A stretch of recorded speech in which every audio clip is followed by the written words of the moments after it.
On va prendre le temps de noter quand même les joueurs après cette purge de l'Olympique de Marseille. Défaite 1-0, on le rappelle, face au Stade brestois. Voilà, beaucoup de notes très basses. On va commencer avec Ruben Blanco qui a à 4,5 sur Ruben Blanco. Idriss qui a fait plutôt un bon match au départ, mais qui concède ce but quand même malgré tout. Non, je le mets à 5,5 parce que le but il est un peu sur lui, il se trouve un peu, mais sans ça c'était voire top parce qu'il a été limite parfait dans tout ce qu'il avait à faire.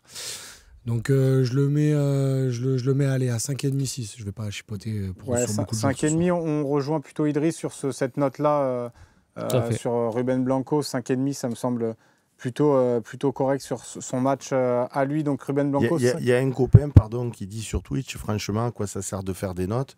Mais est-ce que vous voulez pas plutôt qu'on dise qui on sauve et après on fait un tarif de groupe à 2 parce que là ils sont tous à 2. On va pas débattre de chaque joueur. À moins que vous ayez envie de dire quelque chose en particulier. On peut y aller en accès. Tous nuls donc. On peut y aller assez vite. Il me l'a dit en fin de retransmission, enfin en fin de commentaire. Il n'y en a pas un pour sauver l'autre ce soir, quoi. J'arrive même pas à en sauver un, quoi. On va 5,5 en tout cas pour Ruben Blanco. On va passer à Jonathan Clauss, 2,3. On lui laisse le 2,5 à Jonathan Clauss. Ouais, moi c'est 2. Ça me dérange pas. 2 pour Jonathan Clauss. Allez, 2 pour Jonathan Clauss. Chancel Mbemba, 3,8. C'est peut-être la note un peu la plus sévère. La meilleure.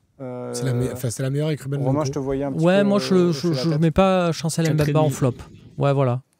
4,5, pas en flop. On le sauve des flops. Chancel Mbemba, vous êtes tous d'accord? Même s'il se trouve sur un long ballon avec Mounier qui est hors jeu au final. C'est pour ça qu'il n'y a pas la moyenne. J'avais cette action aussi en tête, Romain, mais si c'est 4,5, c'est voilà. Leonardo Balerdi à 3,7. 3,5 aussi pour Balerdi. Avant la dernière action, il était à 6 chez moi, il passe à 4,5. 4,5. L'action du but. On le sauve des flops aussi, Balerdi, vous êtes d'accord? Ouais, ça me fait un bon match. Non, Romain? Non, je ne l'ai pas trouvé aussi bon que d'habitude. Je trouvais qu'il n'a pas gagné beaucoup de duels, même si Mounier c'était un client. Je le trouvais beaucoup moins tranchant que d'habitude. J'ai pas apprécié plus que ça son match. Donc non, moi je le sauve pas des flops, personnellement. Donc on le met à combien? 4,5 Romain, du coup Ouais, j'hésite entre le 4 et 4,5. Je vais laisser Seb trancher. Et effectivement, l'action sur le dernier but, ça pèse aussi un peu, mais même si, bon, ça va... Ah oui, c'est vrai. Pour moi, les responsabilités est un peu avant, quoi. Ouais. J'aurais tenté de dire 4,5 parce qu'il a fait expulser un joueur et que... on peut dire que c'est décisif. Alors, ça aurait dû être décisif. Malheureusement, avec cet OM-là, non. Après, non, je dis ça pour de rire. Hein. Ouais, non, mais après, c'est vrai qu'il est responsable aussi sur le but. Non, mais en vrai, c'est quelque chose, c'est stratégiquement, c'est... Voilà. Ça aurait dû être décisif. Bon, on lui met quand même le 4 à Leonardo Balerdi. Ça sera un flop pour Balerdi. Non, allez-y, 4,5 si vous voulez. Non, mais Seb, il m'a dit qu'il rigolait sur le 4,5. Ulysse Garcia à 2,2. Moi, je mettrais plus, parce que Clauss à 3, moi, je lui mettrais 3,5. Clauss à 2. Clauss à 2. Ouais, il a 2. Clauss à 2, ouais. Ouais, ben voilà, Garcia, pour moi, c'est 3,5, dans le sens où, voilà, c'est pas... Il n'y a rien eu de vraiment fou, mais dans l'état d'esprit, la combativité, il perd le ballon. Il perd le ballon sur le but. Et combativité, je suis pas d'accord avec toi. Pour moi, c'est ma petite déception de la soirée, parce que justement, on disait, quand Alain joue pas, il y a une rotation et tout, et je te disais, à la 80e minute, il a même pas réussi à installer un semblant de discussion, comme Murillo avait pu le faire pendant les absences de Clauss. Je trouvais que justement, il s'était mis au diapason de l'équipe, et que dans tous les cas, c'était pas de sa faute de toute façon, sur tous les ballons perdus, sur les positionnements de corps, il était jamais orienté pour récupérer le ballon. Moi, son match, je l'ai trouvé insignifiant. Donc, que vous mettiez 2, 2,5 ou 3, je vous suis. Mais encore une fois, les amis, je vous redis ce que je vous ai dit tout à l'heure. Ça vous intéresse vraiment de juger chaque joueur pour dire 2 ou 2,5, 2 ou 2,5? Après, sinon, on prend les notes des lecteurs. Non, mais c'est pas d'être rapide ou pas. C'est en fait qui vous voulez. Il y a des nuances quand même. Hein. D'accord. Alors, continue. Tu vois, par exemple, Njai, moi, ce soir, c'est 0,5. Après, il y a des nuances. Je suis dur. Il aurait dû avoir un péno. Non, même sans ça, dans ses prises de balles, il s'oriente, il essaye de mettre de la vitesse. Attention, je dis pas qu'il fait un bon match non plus, mais c'est moyen au pire. C'est pour dire, vous pouvez mettez ce que vous voulez. Pas nul, quoi. C'est moyen, c'est pas nul. Non, mais une équipe, ce que je veux dire par là, c'est qu'une fois que vous avez dit... Après, on peut mettre 2 à tout le monde. On sauve Blanco et on sauve les quelques joueurs à sauver, donc Mbemba et Balerdi.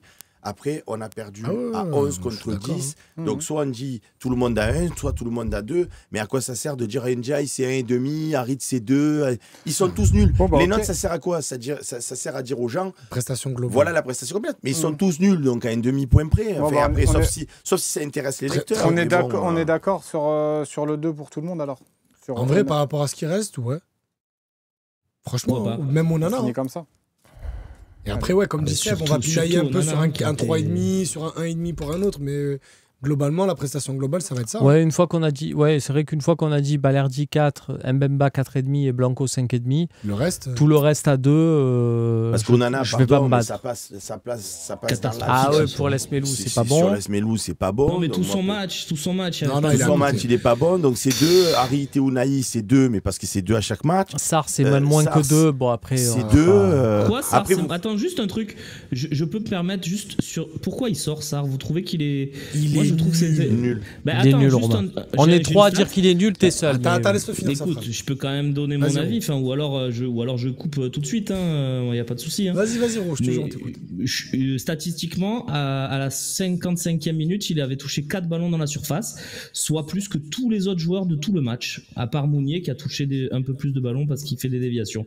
Donc c'était le seul joueur qui a porté du danger dans la surface. Le seul, c'est pas Faris Moumbagna qui est le Vitinha gaucher, et Iliman Ndiaye, le feu follet qui joue à 20 mètres de ses buts, qui allait nous apporter du danger. Donc je trouve la sortie de Sarr honteuse. Son match est pas terrible, mais je suis désolé, ça n'a aucun sens tactique à ce moment-là de sortir Ismaïla Sarr, de le tourner dans le sens que vous voulez. Là où je te rejoins 100%, Romain, c'est que à faire un choix de sortie au vu de la prestation de Ndiaye qui sur un côté n'est pas à son poste et donc est nullissime et exécrable, ou Sarr qui tente mais qui est nul tout court, donc il n'est pas nullissime et exécrable, il est nul tout court.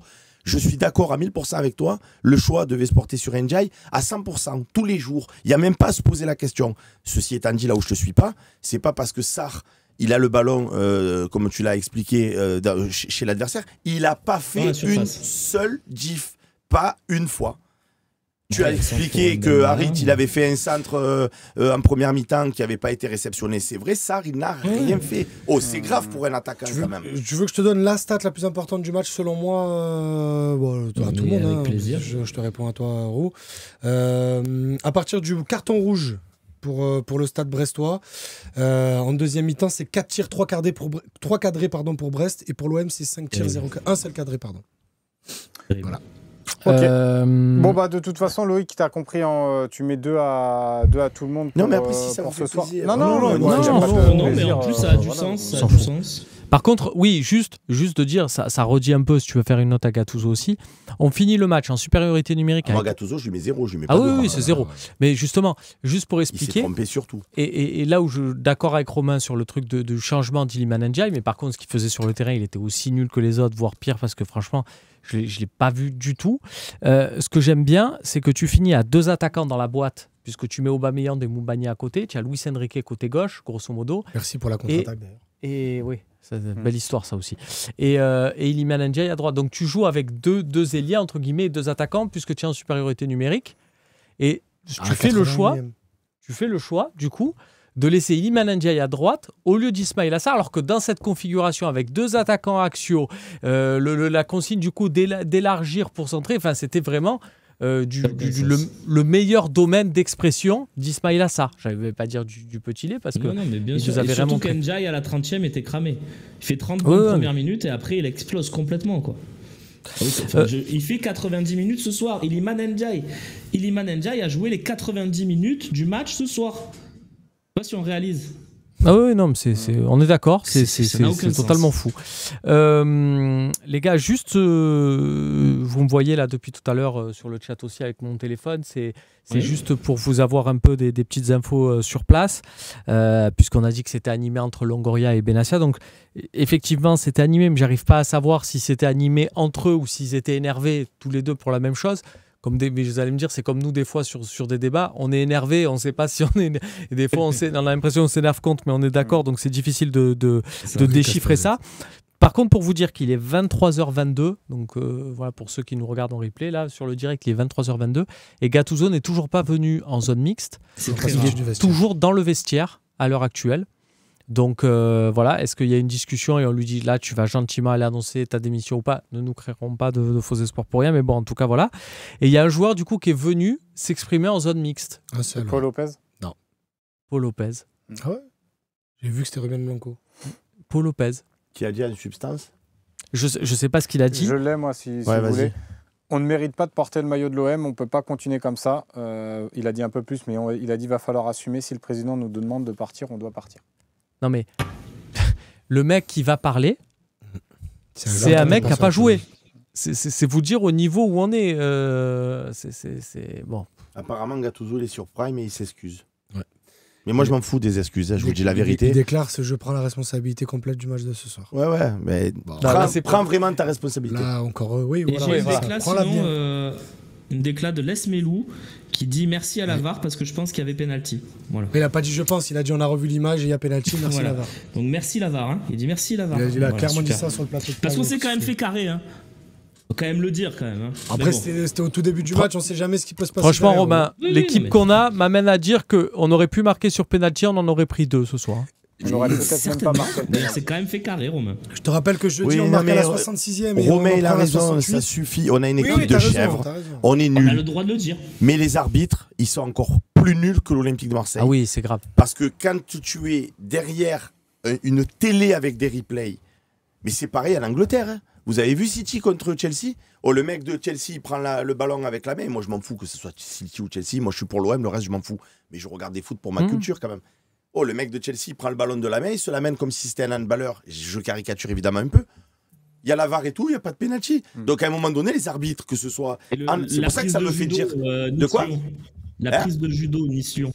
C'est ça. Si tu as vu ça. Pareil, oui, il y a eu des erreurs. Donc, c'est bon qu'ils fassent d'autres métiers eux aussi. C'est fou. Les arbitres, c'est fou. Les mecs qui sont devant un poste de télé, ils ne sont pas capables de prendre une décision s'il n'y a pas pénalty sur NJ ce soir. Donc Romain a raison de le préciser.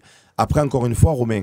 Le mal, il est tellement plus profond que juste une décision arbitrale. Et je suis le premier à râler toujours en disant on s'est fait voler et ceci, cela. On va pas se cacher derrière ce soir. Mais on ne peut pas se cacher derrière ça. Hein. Mais il faut le signaler quand même.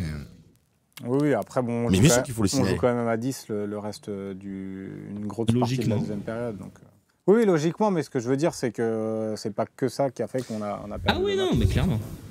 Bon bah voilà, on a du coup noté tous les joueurs de l'Olympique de Marseille, ça nous fait une note globale de 2 pour tout le... Il y a des gens dans le chat qui disent si René était là, on aurait au moins eu une belle minute demain. On l'embrasse très fort notre...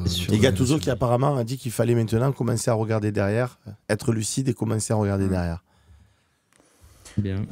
Voilà. Bon, en tout cas, c'est pas des discours qui laissent penser qu'il va forcément quitter le navire. Nous, on sera là quand même demain matin à 11h. Ce sera avec moi en plus l'OM au café pour débriefer cette rencontre. On va essayer tant bien que mal de la débriefer. Il y aura également le talk demain soir à 18h avec Sébastien Volpe. Robin Caniti aussi, tu seras là, il me semble. Oui, je serai là. Et alors, je n'ai pas envie de vous dire bonne nouvelle ou quoi que ce soit. On est dans un truc, on échangerait ça 1000 fois. On préférerait 1000 fois une victoire que ça. Mais sachez que mercredi, il y a Eric Dimeco qui viendra faire l'OM au café avec nous. Voilà, je pense qu'il est il doit être aussi... avec le petit moral qu'on a tous là maintenant, donc on aurait aimé vous dire putain venez préparer le truc et tout, mais effectivement on préférait avoir personne à l'OM au café et parler de victoire, mais voilà, il sera au moins là. Et oui, évidemment, on aurait aimé parler de victoire de l'Olympique de Marseille, mais ça ne sera pas le cas, toujours pas en 2024. Je vous souhaite à tous quand même une bonne nuit, essayez de dormir et puis on se retrouve demain matin donc, pour l'OM au café. Bonne nuit à tous, ciao ciao.